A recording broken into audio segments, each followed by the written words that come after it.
Do cute cars have it easier than ugly or aggressive ones? Do adorable headlights and fun proportions make a vehicle better able to win hearts or earn forgiveness when something goes wrong? Who knows, but the new all-electric Microlino bubble car might be able to discover the answer. The Microlino's development had a happy ending, but it wasn't ever a sure thing. The Swiss company Micromobility owes its success to high-quality pedal scooters for adults.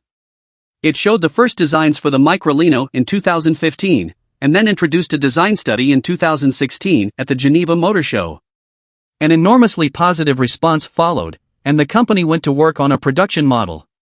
But a messy legal dispute with its first production partner forced the company to develop a new Microlino 2.0 from scratch, complete with a unibody architecture instead of a tubular frame.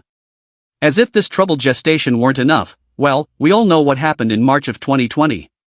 But despite it all, this egg on wheels has been rolling off the production line since 2022. Visually, the Microlino draws a lot of inspiration from the legendary Isetta. While the itty-bitty city car was built under license by BMW, it was originally a product of Italy's ISO. The new Microlino is assembled in Italy, too, at a factory in Turin built by Micro and its partner C-Comp. Okay, let's take a closer look at the car. Did I just say car? Big mistake. Although it has normal license plates, the Microlino is a light vehicle of the European L7 E-Class, its manufacturers are quick to point out. This puts it in the same league as the Opel Roxy or the Renault Twizy, but the Microlino scores points with its self-supporting body, which is unusual for an L7E.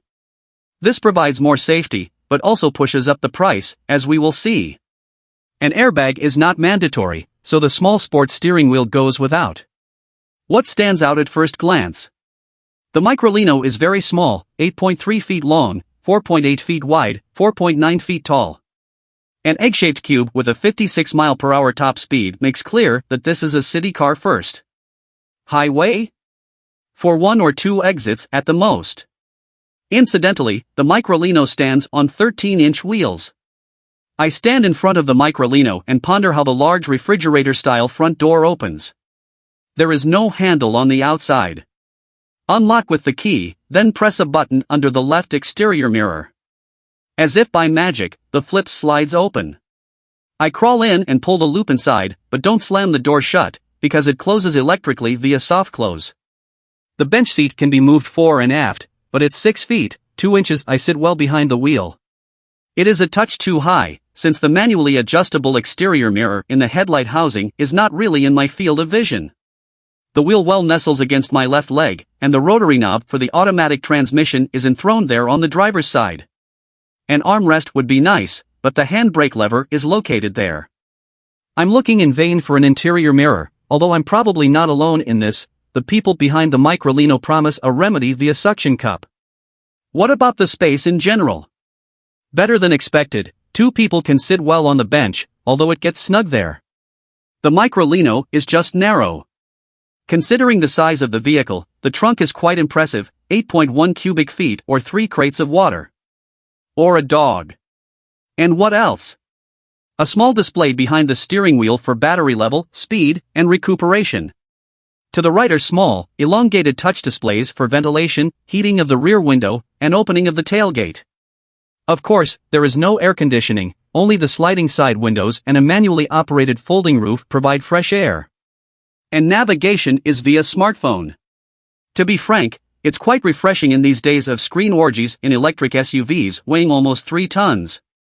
By comparison, the Microlino weighs just 959 pounds without batteries. The interior is dominated by hard plastic and simple solutions, while fabric enhances the ambience.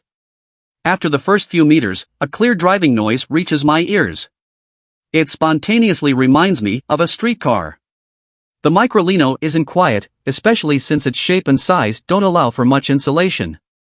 The electric hum is always present, and the single windshield wipers motor is clearly audible when it rains. The makers are well aware of NVH. The accompanying music comes from the transmission, and engineers are already looking for another supplier. Apart from the background noise, the Microlino naturally feels quite at home in the city. This is where it belongs, where it attracts attention. It takes some getting used to for the driver, the vehicle already ends in front of the legs and you have to step on the brakes quite hard despite actually having good recuperation. Casual one-pedal driving is not possible. And when stationary, you have to crank harder on the steering wheel due to the lack of a servo. The Microlino is powered by an electric motor in the rear, which develops an output of 17 horsepower and a maximum torque of 66 pound-feet. It doesn't sound like much, but it's perfectly adequate for city driving. The car quickly reaches 31 miles per hour, but you shouldn't expect a Porsche Taycan's rocket-like acceleration. According to the manufacturer, the power consumption according to WLTP is between 10.7 and 9.4 miles per kilowatt-hour, depending on the battery size.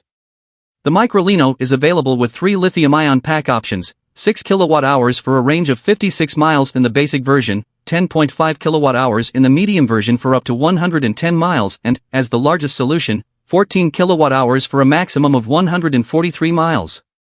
A J1772 plug is on board, and with the appropriate cable the Microlino can be charged at AC charging stations and wall boxes as well as at a household socket. The onboard charger has an output of 2.6 kilowatts, which means that an empty battery can get to 80% in 3 to 4 hours. A DC fast charging function is not provided in view of the small batteries. What else is noticeable when driving for a longer time? Well, there isn't much suspension comfort with a wheelbase of just under 5.1 feet. Pothole finder spontaneously comes to mind. At least cobblestones and potholes are passed on to the inside. On the only moderately upholstered seat, it can pinch the back. The pricing is also a bit of a pain.